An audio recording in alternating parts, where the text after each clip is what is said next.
imigrante brasileiro, que ele vem com vontade de trabalhar e fazer as coisas certas e realmente, cara, tem muita chance de ser bem sucedido. Muitas vezes o americano, ele já, muitos obviamente são muito hard workers, né, trabalham bastante e tal, mas muitos às vezes já estão ali mais tranquilos, mais acomodados, estão na cultura dele, estão no país dele. Então você chega um imigrante, cara, eu tô aqui para dar o sangue e fazer acontecer. Você pode ver muito valor, sim, exatamente, vão ver muito valor em você, na sua determinação.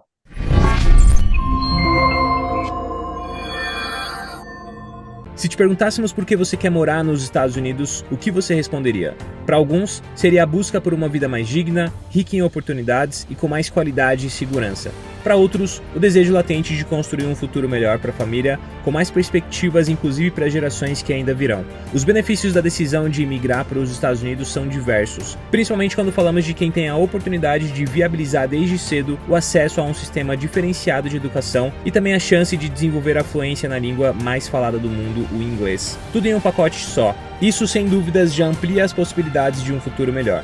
Nessa temporada do Conexão Imigrar, vamos explorar o funcionamento do sistema educacional americano, desde a estrutura básica, passando pelos diversos níveis de ensino e destacar as principais diferenças com o Brasil, além de explorar também os desafios que os imigrantes podem enfrentar ao acessar a educação nos Estados Unidos. Vamos te explicar as diferenças entre escolas públicas e privadas, as opções de ensino superior, possibilidades de se obter apoio financeiro e construir uma educação de sucesso nos Estados Unidos. Além disso, queremos te alertar também sobre a importância de, como imigrantes, compreendermos o porquê os Estados Unidos proporcionam não apenas a possibilidade de um ensino de alta qualidade, mas também um ambiente favorável a cidadãos ativos, conscientes e engajados em se tornarem profissionais altamente valorizados, independente da área em que desejem atuar. Afinal, no modelo econômico americano, todo trabalho é digno e todo trabalhador possui um alto potencial de evoluir e ser remunerado de forma justa se souber como aproveitar oportunidades de qualificação. E tudo isso para te proporcionar uma visão clara do caminho educacional disponível para o seu futuro. Afinal de contas, queremos que você não apenas deixe o Brasil para se mudar para um novo país, mas também que dê a si próprio e à sua posteridade a base para a construção de um futuro melhor através das oportunidades que surgirão por causa da educação nos Estados Unidos. Conexão Imigrar, o evento que te conecta de verdade ao seu sonho americano. Mais um Conexão Imigrar. Hoje a gente está no nosso segundo encontro dessa temporada para continuarmos a falar sobre educação nos Estados Unidos. O que você deve saber antes de você vir para cá? Por que esse tema é tão importante? Por que a gente decidiu trazer ele para todos vocês que estão pensando em migrar para os Estados Unidos? E é por isso que hoje a gente tem a presença de um convidado especial para falar para a gente, para destrinchar junto com a gente o sistema educacional americano. É o Caio Gomes, ele é professor em uma escola pública aqui nos Estados Unidos. Ele vai contar com a gente não apenas como ele foi, como é que ele se tornou um professor aqui nos Estados Unidos, mas ele vai explorar um pouco com a gente também sobre o funcionamento do sistema educacional aqui. E muitos de vocês têm filhos, vão imigrar para cá com filhos adolescentes, filhos crianças, então eu tenho certeza que vai ser mais um encontro aí que vai trazer muito conhecimento. Caio, seja muito bem-vindo. Em primeiro lugar, muito obrigado por aceitar o convite. Imagina, o prazer é todo meu. Boa noite, todo mundo. Boa noite, pessoal. Estou aqui para trazer um pouco mais de informação aí referente ao sistema educacional dos Estados Unidos. Então, estou à disposição de vocês. Então, nós vamos começar com a parte da família, com a parte de como que funciona o sistema educacional. E eu tenho uma primeira pergunta que é: Caio se enfiou num sistema que a gente fala que é completamente diferente do Brasil. Você já conhecia o sistema educacional? Na sua percepção, quais são as maiores diferenças entre os sistemas dos dois países? Bom, boa noite novamente a todo mundo. Sim, inclusive, vocês estavam falando aqui do Oliver ser pai de duas filhas, né? Eu também sou pai de menina e a melhor coisa do mundo. Desculpa os caras aí que são pai de... Time pai de menina, né, não, Caião? É isso aí, não tem coisa melhor. Aquele abracinho, aquele aconchego. Rapaz, nem me fala. Não tem igual. Então, a minha filha tem 3 anos de idade, ela começou agora no pre-K aqui, da cidade onde nós moramos, né? Fica, como o Oliver mesmo mencionou, 1 hora de Chicago. Então, estamos aqui no interior. É uma cidade pequena, mas a gente gosta bastante, né? No geral, a educação pública nos Estados Unidos começa a partir dos 5, 6 anos de idade, no que eles consideram first grade, né? Mas muitas cidades, elas oferecem um programa justamente para iniciar as crianças antes, né? Porque quanto mais cedo você iniciar o seu filho na escola, é melhor. Então, aqui na minha cidade, eles têm um programa de pre-K, não chega a ser full-time, é meio período, o que também é compreensível para uma criança de menos idade, né? Enfim, acredito até que um período integral é muito puxado também para as crianças quando elas são muito pequenininhas. Então, a minha filha, ela estuda meio período, ela estuda part-time, e estou muito feliz desde que ela começou, está sendo muito bacana, né? Então, estou aqui eu com minha esposa também. Minha esposa também trabalha com crianças, ela trabalha na academia da cidade, ela não trabalha em escola, mas de uma certa maneira estamos em áreas parecidas, né? Tem uma rede de academia nos Estados Unidos que se chama YMCA, para quem não conhece, né? Famosa. Todo mundo Isso, conhece a todo mundo música, sabe. é isso aí. E é muito interessante que a academia ela oferece um espaço, como se fosse uma creche, para que os pais que estejam fazendo exercícios, que estejam malhando, Uhum. eles possam deixar os seus filhos ali, né, por 1, 2 horas, enfim, ter o pai ter aquele momento de se exercitar, ter um brain break também, assim, né? Então ela trabalha ali cuidando das crianças, né? Então isso é muito legal. Então isso já pode Sim, já respondendo melhor a diferença é, que eu vejo mais assim em relação aos Estados Unidos como tudo é voltado para a família, né? Como a estrutura do país ela é muito focada na família, pensar nas crianças, pensar nos pais, né? Então vou dar 2 exemplos. Eu fui para o Brasil agora em dezembro e janeiro, né? E uma das coisas que nós sentimos mais dificuldade, eu e minha esposa, foi justamente achar o que fazer com a Heloísa, né? hum, Porque aqui você tem parque, aqui você tem a biblioteca da cidade, que ela, mesmo antes de começar na escola, a gente levava ela para ler livrinhos na escola, na biblioteca, biblioteca. eles, exatamente, né? Muitas atividades, então a gente está nessa época de outono, de pumpkin, por exemplo, então eles às vezes têm atividades que eles vão lá, decoram as abóboras, decoram os pumpkins, e muitas coisas voltadas para as crianças. E no Brasil, a minha única opção eu sou de São Paulo, era ir no shopping, pagar R$ 50 para brincar por 30 minutos, assim, né? Sim. A gente fala que o sistema ele é cheio de oportunidades e a falta de conhecimento do imigrante faz com que ele não aproveite as melhores. Então ele vem com a intenção de vou fazer um futuro melhor para minha família, mas esse futuro precisa ser construído, inclusive com a participação dele, né, Caio? A gente até Com conversou certeza. disso um pouco antes, assim, o papel dos pais junto da escola, ou o papel dos pais no momento em que a escola, às vezes, ele não é obrigatório, como no caso, e aí até para conceituar para as pessoas, a gente está falando do pre-K, é porque a divisão do sistema educacional, ele vai de pré-escola até o high school, a gente vai passar por essa linha aí para ficar mais fácil para vocês, mas esse momento que a filha do Caio está vivendo é a pré-escola. E aí, mesmo antes de inserir na pré-escola, que é um momento em que a educação ainda é paga, porque ela não está na idade obrigatória escolar, né? Ele já tinha várias atividades dentro da comunidade dele de desenvolvimento dessa criança. Aqui nos Estados Unidos, mesmo as crianças que já entraram na escola têm um after school e a escola tem muitos programas para a comunidade em si, né, Caio? Isso existe na sua escola? Como é que funciona? Sem dúvidas, as crianças têm muitas oportunidades para diversos tipos de clubes e atividades que elas possam estar envolvidas. Para o pessoal entender um pouco da dinâmica do sistema educacional do Brasil versus o sistema educacional dos Estados Unidos, vamos pegar, por exemplo, o salário do professor. No Brasil, o salário de professores em escolas particulares ele é maior do que, em média, do que já professores de escola pública. Aqui é justamente o contrário. Aqui, justamente nos Estados Unidos, se você quiser ser um professor que tem uma progressão de salário boa, você tem um salário melhor, você vai ser melhor pago na escola pública em compensação na escola particular. Então, nisso já muda um shift que, no geral, as pessoas estão mais envolvidas, e a grande maioria dos americanos estão na escola pública. Geralmente, que as crianças que estão em escola particular, ou é por questões religiosas, eles querem colocar uma escola cristã ou Uhum. algo assim, ou às vezes é super elite que quer colocar a escola internacional. Mas, como regra, eles estão todos na escola pública, e isso também é melhor para o país no geral, porque isso quer dizer que os melhores professores estão nas escolas públicas, né? E isso Exato. faz com que existam diversas atividades. Uma das principais diferenças é esporte, né? Eu sei que muitas vezes é uma coisa que as pessoas já sabem, já têm uma ideia mais ou menos de como é que funciona, mas aqui, assim, as crianças estão muito envolvidas em esportes de maneira competitiva. Então, basquete, futebol americano, trekking, golfe, tem competição de xadrez, tem competição. O meu Uhum. distrito escolar esse ano abriu uma competição de esports. Eles vão Olha, montar Que um time legal. de esports, exatamente, dos Que é alunos videogame, né? O pessoal que joga pelo videogame. que joga pelo videogame. Eles vão ter um time da escola de esportes que vão competir com outras escolas dos Estados Unidos também. Então, vários tipos de envolvimento no geral que as crianças tenham a possibilidade de participar. Então, a primeira coisa que a gente pode pensar, e aí Caio traz aqui tanto a perspectiva interna da escola quanto externa como pai, que é o fato do sistema público não ser precário. Então, ter seu filho na escola pública nos Estados Unidos não é demérito nenhum, como muitas vezes acontece no Brasil.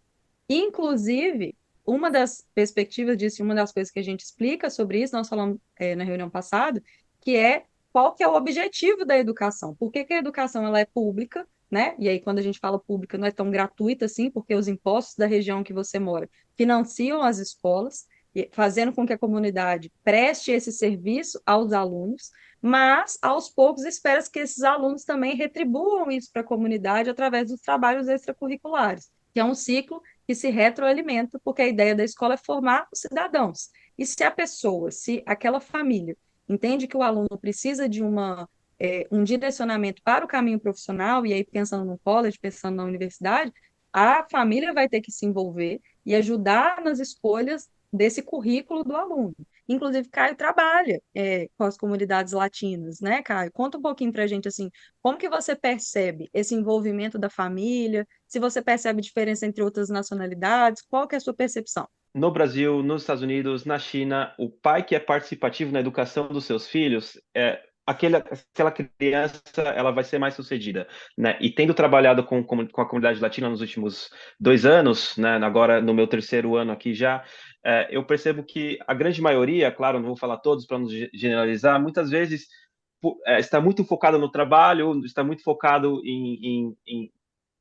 às vezes talvez construir a vida, mas muitos problemas envolvidos ali a estrutura daquela família que acaba afetando, né, diretamente aquela criança. Então, muitas vezes aquele aluno que a gente percebe que não está desenvolvendo, a gente tenta chamar o pai, tenta ligar, tenta conversar, e muitas vezes o pai ele não dá aquele apoio suficiente que nós, como professores, consideramos ser importante para que aquela criança seja bem sucedida, né? Então isso acaba diretamente afetando. Tem um colega por exemplo, uma das grandes preocupações das pessoas que vêm para os Estados Unidos é referente ao college, o valor de college, de faculdade, quando o meu filho chegar nessa idade de estudar na faculdade, poxa, é muito caro e tudo mais. Eu tenho um colega que o filho dele acabou de completar a high school, ele acabou de se formar no ensino médio aqui, e ele conseguiu bolsa integral, e não apenas ele conseguiu bolsa integral, a faculdade dá $1.000 a mais para ele gastar como ele quiser. Então, esse ano ele comprou um Legal. MacBook,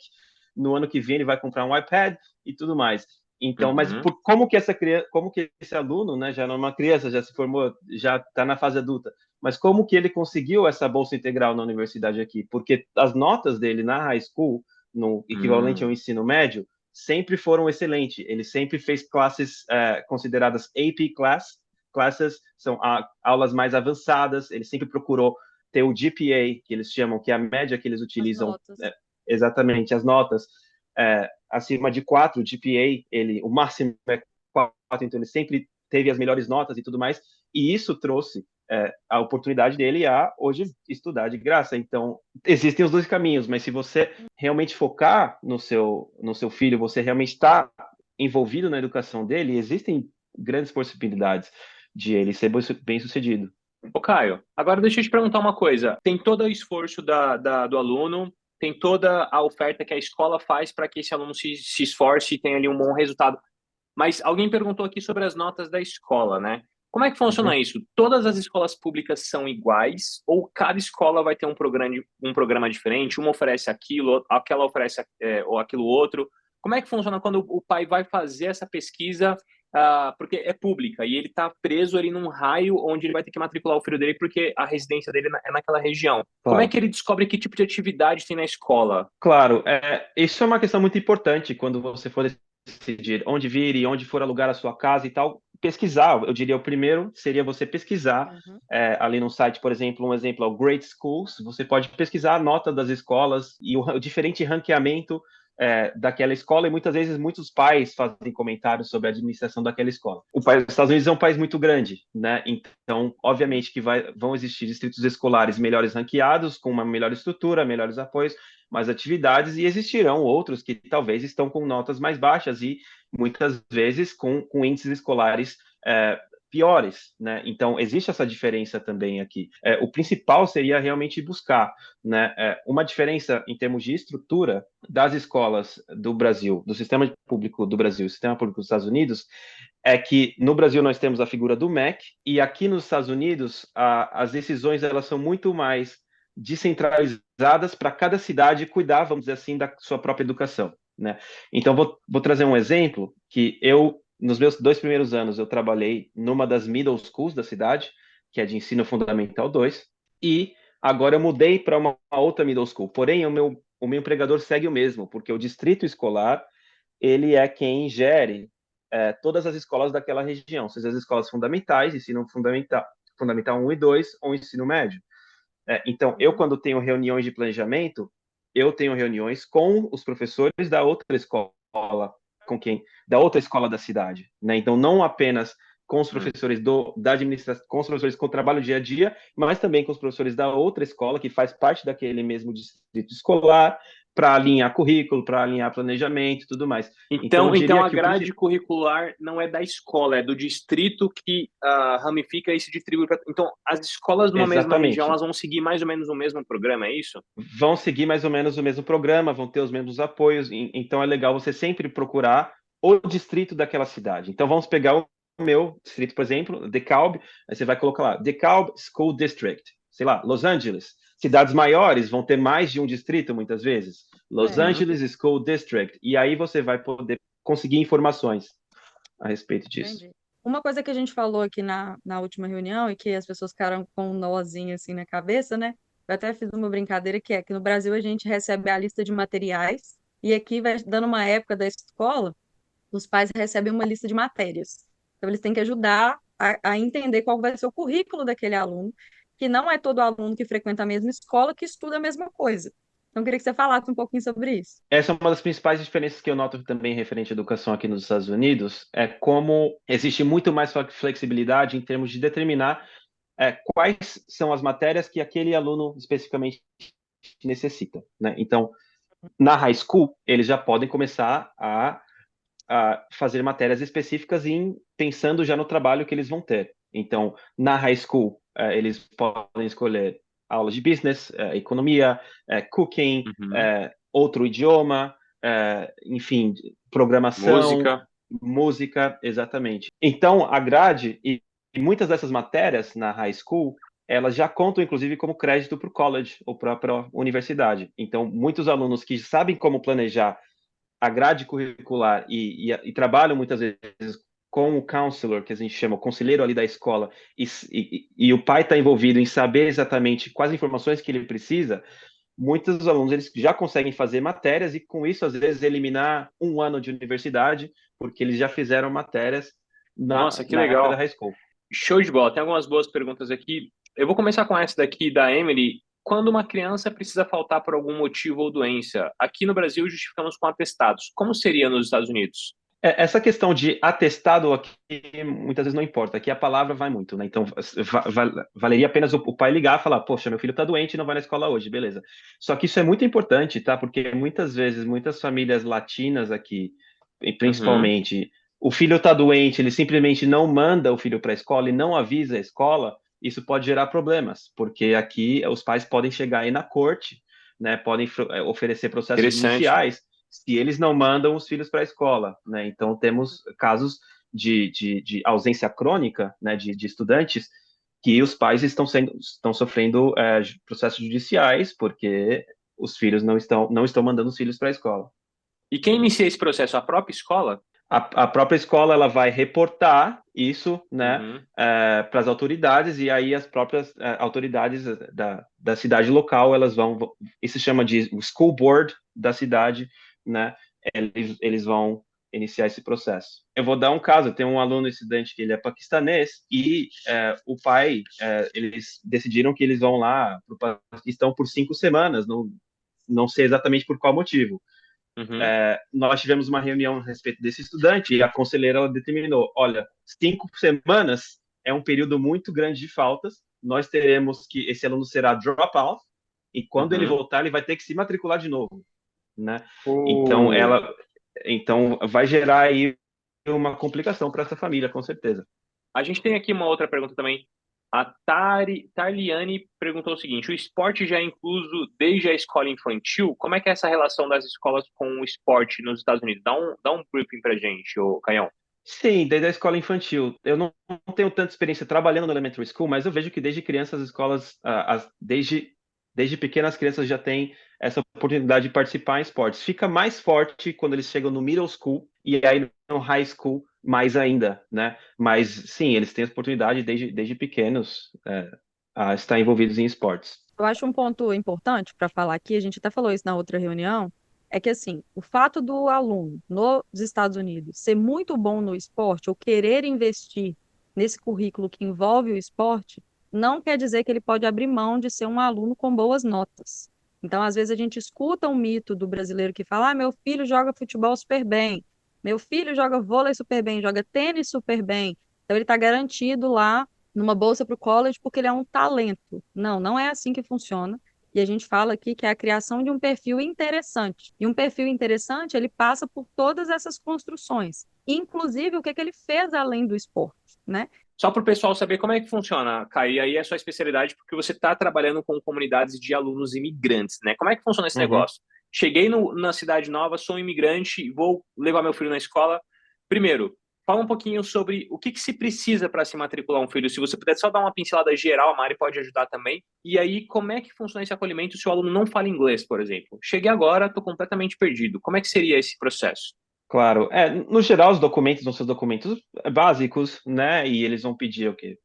Enfim, o documento que você tem, o status migratório não vai importar, né? Porque todos que estejam aqui nos Estados Unidos têm o direito de ter Direito à educação. o direito à educação, mas vai ter que ter ali um certidão de nascimento, o que seja, documento que vai provar que, enfim, que é o seu filho, documento que prove o seu endereço, né? Porque, como vocês falaram, Uhum. o local que você mora, você só pode colocar o seu filho na escola daquele distrito escolar, né? E até elementary school vai estar, se existir mais de uma elementary school, vai ser a elementary que seja relacionado ao teu endereço e um atestado médico, né? Então você vai levar o seu filho para o pediatra e o pediatra só vai dar ali um ok, não, seu filho está ok para participar, né? E poxa, o meu filho não fala inglês, eu não falo inglês e tal. Claro que isso vai variar de distrito para distrito, mas no geral eles têm um programa de ESL, eles têm um programa de apoio para aquele aluno que não fala inglês como primeira língua, né? Dependendo de cada estado, de cada cidade, vai variar às vezes qual a comunidade naquela cidade que existe mais demanda. Então, no meu caso da minha comunidade, existe mais demanda para o espanhol. Então, eles têm mais professores especializados em ajudar alunos que falam espanhol. Então, muitos professores bilíngues, né? Muitos professores bilíngues em espanhol. Massachusetts, por exemplo, eu sei que existem escolas que oferecem português, né? Uhum. Também apoio para o Depende da português. concentração étnica, né, naquela região, do tipo de imigrantes que se está ali, né? Espanhol, no geral, já deve ter Exatamente, muitos estados que eles oferecem esse ESL, como você está falando, o English exatamente. as a Second Language, mas eles também falam muito espanhol. Eu imagino que tem ali pessoas que falam espanhol e tal. E você percebe que as crianças têm dificuldade? Qual que é a sua percepção com esse tipo de aluno, com os alunos imigrantes? Eu acho que quem tem mais dificuldade é os adultos velhos que chegam com a cabeça engessada Verdade, e, né, concordo. é mais difícil. A criança, ela vai, sabe, vai se desenvolver. No Brasil, para eu poder formar, então, para você ser professor no Brasil, qual o caminho que você, né, fez e como que vai funcionar essa dinâmica para cá? No Brasil, basicamente, para você ser professor, existem dois caminhos. Se você quiser trabalhar com crianças pequenas, você faz pedagogia. Se você quiser trabalhar com Fundamental 2 ou médio, você vai fazer uma licenciatura, seja letra, seja geografia, seja história, enfim. É basicamente assim, né?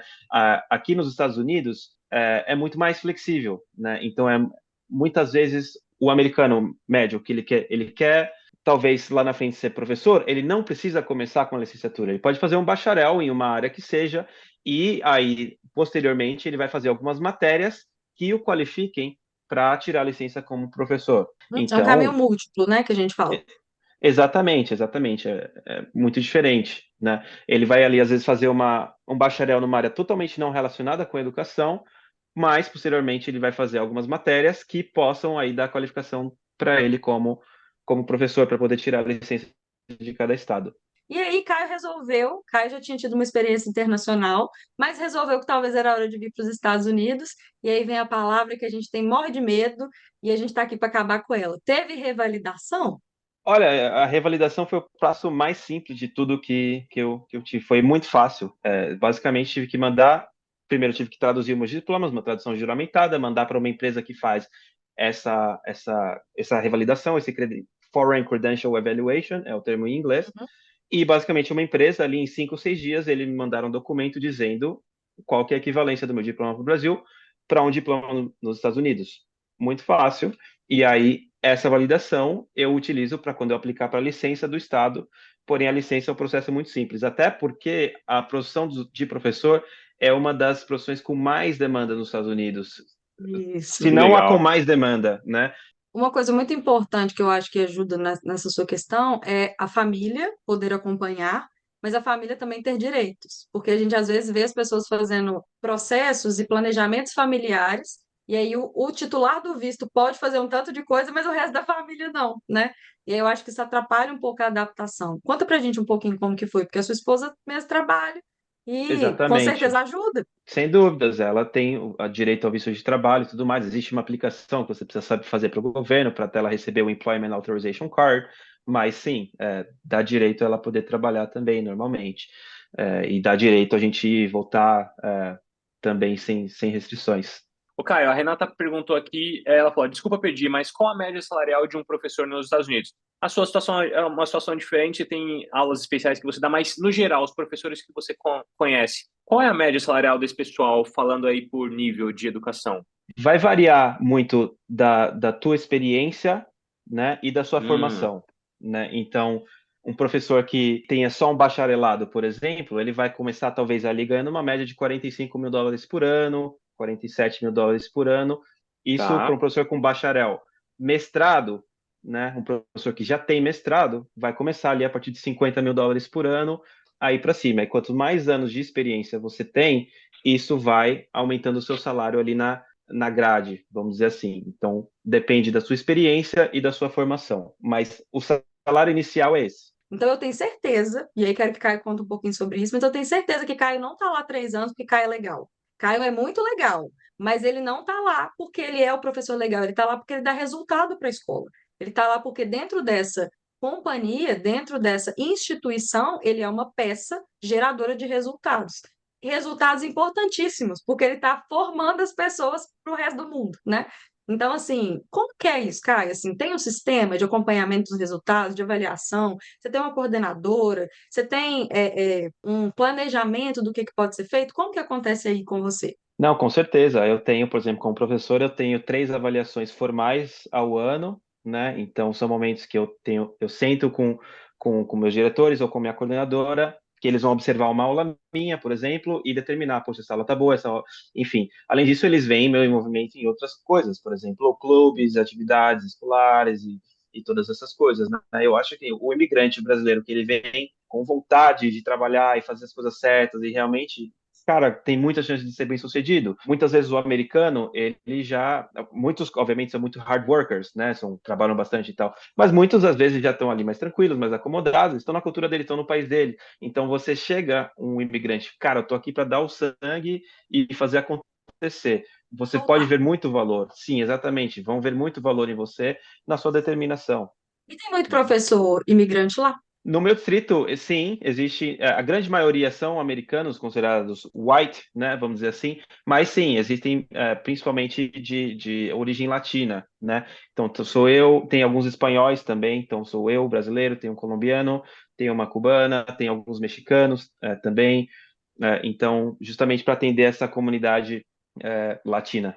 Que legal. Ótimo. Obrigado, irmãozão. Ah, Gratidão. Um forte abraço para você. Mari, obrigado mais uma vez. Sempre muito bom estar com você aqui. E valeu, pessoal. Tchau, tchau. Falou, tchau, tchau. tchau.